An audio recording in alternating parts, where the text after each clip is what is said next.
professional troublemaker. As my job is to critique the world, the shoddy systems, and the people who refuse to do better. As a writer, as a speaker, as a shady Nigerian, I feel like my purpose is to be this cat. I am the person who's looking at other people like, I need you to fix it. That is me. I want us to leave this world better than we found it. And how I choose to affect change is by speaking up, by being the first, and by being the domino. For a line of dominoes to fall, one has to fall first, which then leaves the other choiceless to do the same. And that domino that falls, we're hoping that, okay, the next person that sees this is inspired to be a domino. Being the domino for me looks like speaking up and doing the things that are really difficult, especially when they're needed, with the hope that others will follow suit. And here's the thing. I'm the person who says what you might be thinking, but dare not to say. And a lot of times people think that we're fearless. The people who do this, we're fearless. We're not fearless. We're not unafraid of the consequences or the sacrifices that we have to make by speaking truth to power. What happens is we feel like we have to, because there are too few people in the world willing to be the domino, too few people willing to take that fall. We're not doing it without fear. Now let's talk about fear. I knew exactly what I wanted to be when I grew up. I was like, I'm gonna be a doctor. Dr. Luvvie was the dream. I was Doc McStuffins before it was a thing. And I remember when I went to college, my freshman year, I had to take Chemistry 101 for my pre-med major. I got the first and last D of my academic career. So I went to my advisor and I was like, okay, let's drop the pre-med because this doctor thing is not gonna work because I don't even like hospitals. So let's just consider that done for. And that same semester, I started blogging. That was 2003. So as that one dream was ending, another was beginning. And then what was a cute hobby became my full-time job when I lost my marketing job in 2010. But it still took me 2 more years to say, I'm a writer. 9 years after I started writing before I said, I'm a writer, because I was afraid of what happens without 401ks, without, how am I gonna keep up my shoe habit? That's important to me. So it took me that long to own this thing. That was what my purpose was. And then I realized fear has a very concrete power of keeping us from doing and saying the things that are our purpose. And I was like, you know what? I'm not gonna let fear rule my life. I'm not gonna let fear dictate what I do. And then all these awesome things started happening and dominoes started to fall. So when I realized that, I was like, okay, 2015, I turned 30. It's gonna be my year of do it anyway. Anything that scares me, I'm gonna actively pursue it. So I'm a Capricorn. I like my feet solidly on the ground. I decided to take my first ever solo vacation, and it was out of the country to the Dominican Republic. So on my birthday, what did I do? I went ziplining through the forest of Punta Cana. And for some odd reason, I had on business casual. Don't ask why. And I had an incredible time. Also, I don't like being submerged in water. I like to be, again, on solid ground. So I went to Mexico and swam with dolphins underwater. And then the cool thing that I did also that year that was my mountain was I wrote my book, I'm Judging You, the Do Better Manual. And I had to own that whole writing thing now, right? Yes. But the very anti-me thing that I did that year that scared the crap out of me, I went skydiving.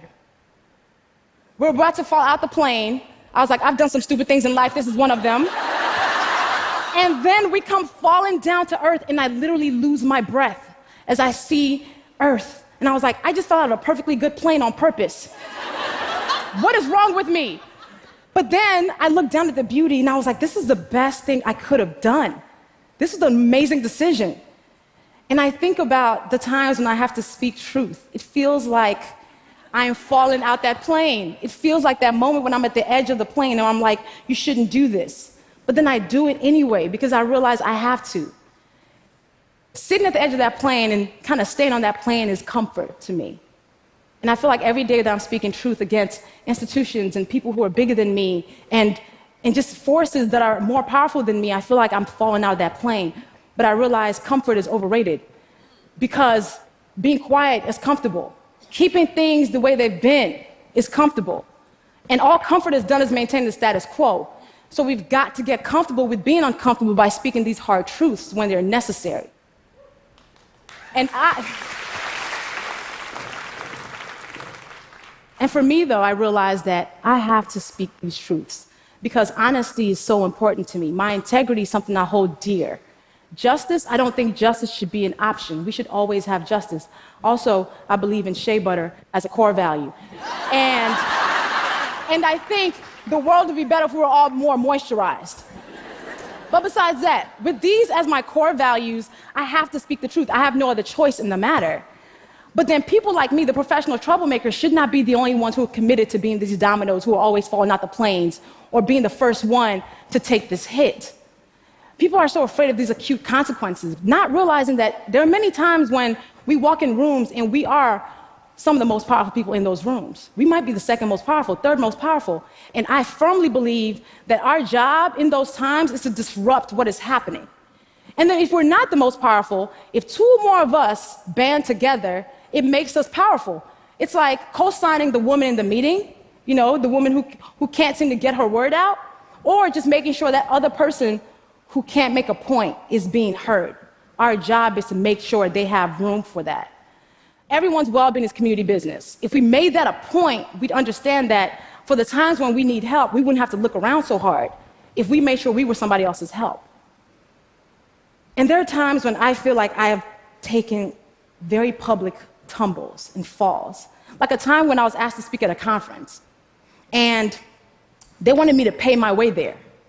And then I did some research and found out the white men who spoke there got compensated and got their travel paid for.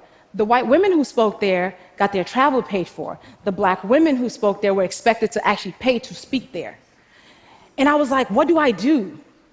And I knew that if I spoke up about this publicly, I could face financial loss. But then I also understood that my silence serves no one. So I fearfully spoke up about it publicly, and other women started coming out to talk about, I too have faced this type of pay inequality. And it started a conversation about discriminatory pay practices that this conference was participating in. I felt like I was the domino the time I read a disturbing memoir by a public figure and wrote a piece about it. And I knew this person was more powerful than me and could impact my career.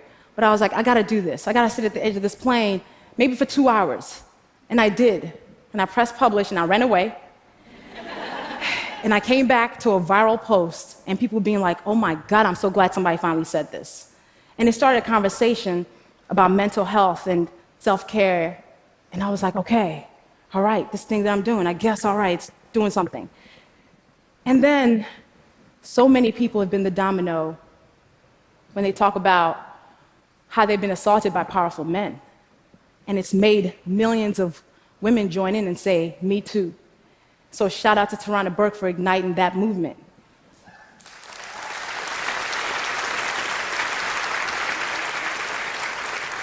People and systems count on our silence to keep us exactly where we are.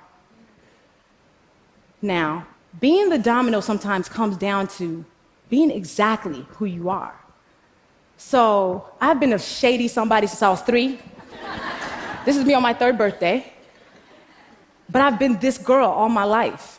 And I feel like even that's been the domino, because in a world that wants us to walk around as representatives of ourselves, being yourself can be a revolutionary act. And in a world that wants us to whisper, I choose to yell.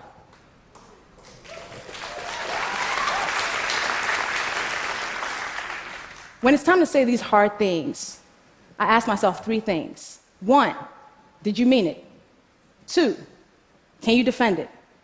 3, did you say it with love? If the answer is yes to all 3, I say it and let the chips fall.